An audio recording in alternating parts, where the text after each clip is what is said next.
మరోవైపున చూస్తే రాష్ట్రంలో విధ్వంసం జరుగుతూ ఉంది. పిల్లల పరిస్థితి ఏమిటి అని అంటే స్కూళ్ళు నాశనం అయిపోయిన పరిస్థితులు కనిపిస్తూ ఉన్నాయి. స్కూళ్ళల్లో ఇంగ్లీష్ మీడియం గాలికి ఎగిరిపోయింది. నాడు నేడు పనులు ఆగిపోయినాయి. స్కూళ్ళల్లో 8వ తరగతి పిల్లలకు ట్యాబులు ఇచ్చే పరిస్థితి నుంచి ఈరోజు గవర్నమెంట్ బడులకు పోవాలి అని అంటే పిల్లలు మళ్ళీ గవర్నమెంట్ బడ అబ్బా అనే పరిస్థితిలోకి పిల్లలు తయారయ్యారు. అదే మన ప్రభుత్వ హయాంలో చక్కగా ఇంగ్లీష్ మీడియం బడులలో నాడు నేడు పనులతో చక్కటి గోరుముద్ద కార్యక్రమంతో అమ్మఒడి అనే కార్యక్రమం తీసుకుంటూ 8వ తరగతికి వచ్చేసరికి ట్యాబులు అందిస్తూ తీసుకుంటూ చక్కగా గవర్నమెంట్ బడులకు పిల్లలు పోయే పరిస్థితి నుంచి రివర్స్ గేర్లేకి మొత్తం చదువుల రంగం మొత్తం పోయింది. ఇంజనీరింగ్ డిగ్రీ చదువుతూ ఉన్న పిల్లలకు చదువులకు ఉచితంగా ఏ పేదవాడైనా కూడా కష్టాల్లో నుంచి బయటపడాలి పర్మనెంట్గానంటే ఆ పిల్లాడికి ఉండాల్సింది ఆస్తి చదువు.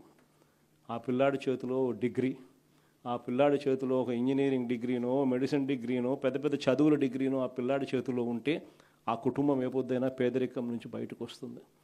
అలాంటి ఫీజు రీయింబర్స్మెంట్ కార్యక్రమం మనం ప్రతి 3 నెలలకు ఒకసారి 3 నెలలు అయిపోతానే ఆ పిల్లాడికి ఫీజులు ఇస్తూ పూర్తి ఫీజులు ఇస్తూ విద్యా దీవెన వసతి దీవెన అంటూ ఆ పిల్లాడికి తోడుగా ఉంటూ ఆ తల్లిదండ్రులకు అండగా ఉంటూ విద్యా దీవెన వసతి దీవెన ఇస్తూ మనం ఆ పిల్లాడిని చక్కటి చదువులు మన ప్రభుత్వ హయాంలో చెప్పిస్తే ఈరోజు ఏకంగా ఆ పిల్లల చదువులకు సంబంధించి ఏకంగా సంవత్సరం అయిపోయింది.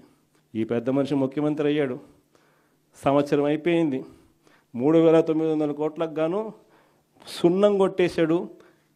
700 కోట్ల రూపాయలు మాత్రమే ఇచ్చి 3,200 కోట్లు బాకీ. ఈ సంవత్సరం మళ్ళీ 3,900 కోట్లు మళ్ళా ఇవ్వాలి ఈ బడ్జెట్లో. మొత్తం కలిపి ఈ సంవత్సరానికి పాత సంవత్సరానికి ఆడ 3,900, ఈ సంవత్సరం 3,900 కాను ఈయన ఇచ్చింది కేవలం 700 కోట్లు. పిల్లలకి ఈరోజు చదువులు కొలిపోలేని పరిస్థితి, పిల్లలు ఈరోజు చదువుకోలేని పరిస్థితి, తల్లిదండ్రులు ఆస్తులు అమ్ముకుంటా ఉన్న పరిస్థితి. వైద్యం గురించి నేను చెప్పాల్సిన పనుల ఆరోగ్యశ్రీ కార్డు ఉంటే మన ప్రభుత్వ హయాంలో 25 లక్షల దాకా ఉచితంగా వైద్యం. ఏ పేదవాడైనా కూడా గర్వంగా వైఎస్ఆర్సీపీ హయాంలో ఆరోగ్యశ్రీ కార్డు పెట్టుకొని ఏ ఆరోగ్య సమస్య వచ్చినా కూడా కార్పొరేట్ హాస్పిటల్కి పోతే చిక్కటి చిరునవ్వుతో ఆపరేషన్ చేయించుకొని ఆపరేషన్ అయిపోయిన తర్వాత రెస్ట్ పీరియడ్లో నెలకు 5,000 రూపాయలు ఇంట్లో రెస్ట్ తీసుకునే దానికోసం 2 నెలలు అయితే 10,000 రూపాయలు రెస్ట్ తీసుకునే దానికోసం కూడా డబ్బులు జోబులో పెట్టి ఆ పేదవాడిని ఇంటికి పంపించే పరిస్థితి. ఈరోజు ఆరోగ్యశ్రీ బిల్లులు నెలకు 300 కోట్లు అవుతుంది. దమ్మిడి ఈల ఇంతవరకు ఆరోగ్య ఆసరా సంవత్సరానికి 450 కోట్లు అవుతుంది. దమ్మిడి ఈల ఆరోగ్యశ్రీ హాస్పిటల్స్ అందరూ కూడా బోర్డు తిప్పేసినారు.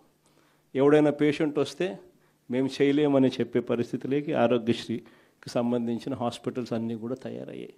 ఈరోజు పేదవాడికి ఆరోగ్యం బాగోలేకపోతే అప్పుల పాలైతే కానీ వైద్యం అందని పరిస్థితిలోకి ఆ పేదవాడు వెళ్ళిపోయాడు. రైతుల గురించి నేను చెప్పాల్సిన పనుల ఏ ఒక్క పంటకు కూడా గిట్టుబాటు ధర రాని పరిస్థితి ఇప్పుడే చూస్తూ ఉన్నాం. ధాన్యం, మిరప, పత్తి, జొన్న, కందులు, మినుములు, పెసలు, సజ్జలు, రాగులు, వేరుశనగ, టమాటో, చీని, పొగాకు, ఏ పంట తీసుకున్నా కూడా చెరుకు, ఏ పంటకు గిట్టుబాటు ధరలు లేవు.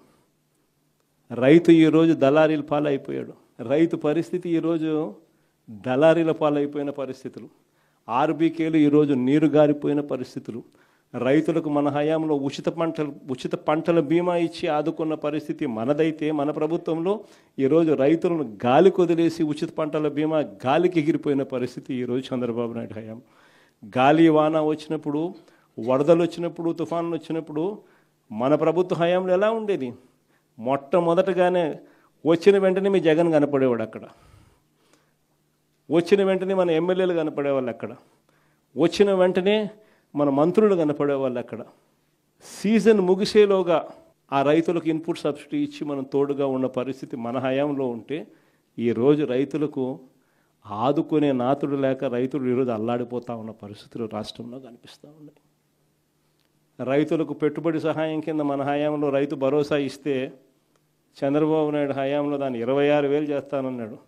26,000 కదా దేవుడు ఎరుగు, వచ్చి ఆ 13,500 కూడా ఎగిరిపోయిన పరిస్థితుల్లో ఈరోజు రైతన్న వ్యవసాయం చేస్తూ ఉన్నాడు.